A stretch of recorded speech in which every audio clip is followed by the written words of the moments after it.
musim hujan, musim panas, sedang sakit, sedang senang, ini berlaku setiap saat. Persepsi berikutnya yang harus disamakan juga, benarkah bila kita tidak menggunakan Al-Quran kita akan merugi? Benar. Sekarang ini Al-Quran kita gunakan ya? Ibu dan bapak punya Al-Quran di rumah? Suka dibuka?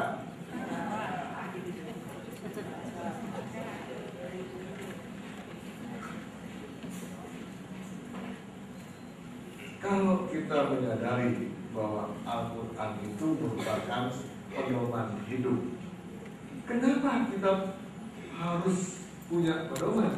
Karena kita makhluk yang serba terbatas. Kalau kita makhluk yang super, yang tidak ada batasannya, kita tidak perlu lagi pedoman. Karena kita tahu akal saja ternyata tidak bisa kita jadikan pedoman. Akal itu sering tertipu. Bagi yang belum sama persepsinya, yang 6 ini, maka akan kesulitan dalam memahami takdir. Tapi kalau yang 6 persepsi ini dibawa pada waktu kita membahas takdir, insya Allah ternyata takdir itu luar biasa. Suatu ajaran yang luar biasa bagi kita.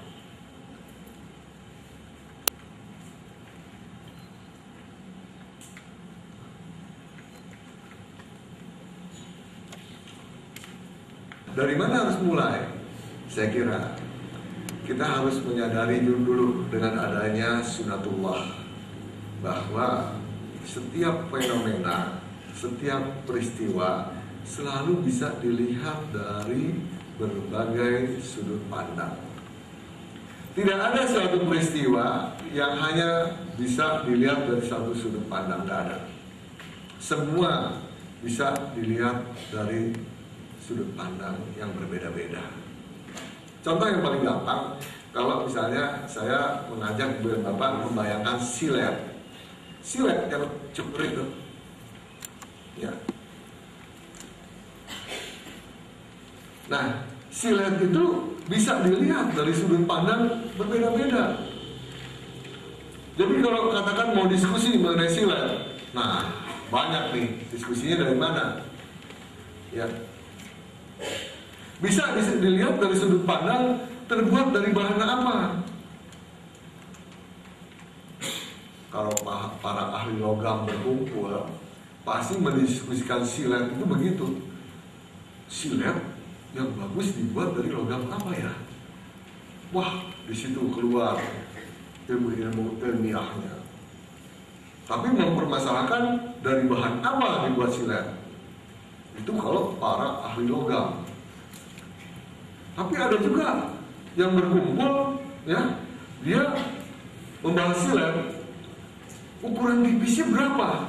Nah kan, bagusnya tipisnya ukurannya berapa mili? Nah, itu kalau engineer pabrik. Nah, ada juga yang memandang negara mana sih penghasil silet itu? Nah, ini kalau importer pada ngumpul, betul? Kalau importer pada ngumpul, nah begitu diskusinya. Nah, kalau konsumen lain lagi, bagaimana cara menggunakan silet yang baik? Nah, begitu juga takdir. Dari mana kita akan melihat takdir? Dari mana kita mulainya? Sama banyak ini. Nah, saya kira kembali lagi lah ke dasar kita. Back to basic. Setiap kegiatan mulai dari tujuan. Setiap kegiatan mulai dari tujuan. Jangan dari awal. Nah, kalau kita membahas masalah takdir, mulai tujuan. Untuk apa kita membahas takdir? Tanpa memiliki tujuan yang jelas, kesimpulan yang kita ambil bisa nggak nyambung. Karena nggak tahu tujuan bahasa itu apa. Tapi kalau kita tahu bahas ini tujuannya adalah ini, nah kita akan fokus mengambil kesimpulan pun menjadi jelas, nyambung. Nah, jadi mulai dari tujuan memahami takdir itu apa? Tanpa disadari ada orang yang memahami takdir tujuannya untuk menggugat ketetapan Allah. Memang dia tidak bilang saya memahami takdir, saya mau menggugat ketetapan Allah. Itu tidak disebutkan, tapi tertanam di dalam jiwanya. Sehingga membahas takdir ke situ terus. Cirinya apa? Ciri orang yang seperti ini. Kenapa saya rajin sholat kok kena stroke juga ya? Udah ke haji, udah zakat, masih ketabrak juga. Kenapa orang kafir justru paling banyak yang kaya? Lihat Indonesia, siapa konglomerat yang paling banyak? Cina. Cina itu sedikit yang muslim. Kenapa? Wah, ini menggugat Allah ini. Jadi tanpa sadar memahami takdir untuk menggugat ketetapan Allah. Nah, cirinya seperti ini. Ada juga orang yang bukan untuk menggugat ketetapan Allah ya, tetapi agar dapat merubah nasib. Takdir ini dikaitkanlah kepada nasib, gitu. Cirinya supaya tidak sakit-sakitan, maka harus ganti nama.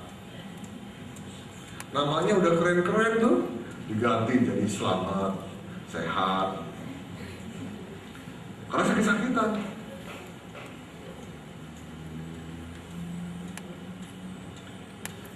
Supaya sukses, tangan arahnya harus ke atas. Jadi tangannya yang semula miring ke bawah sekarang diganti ke atas. Kenapa? Wah, itu saya pelajari takdirnya begitu. Orang yang tangannya ke atas takdirnya kaya.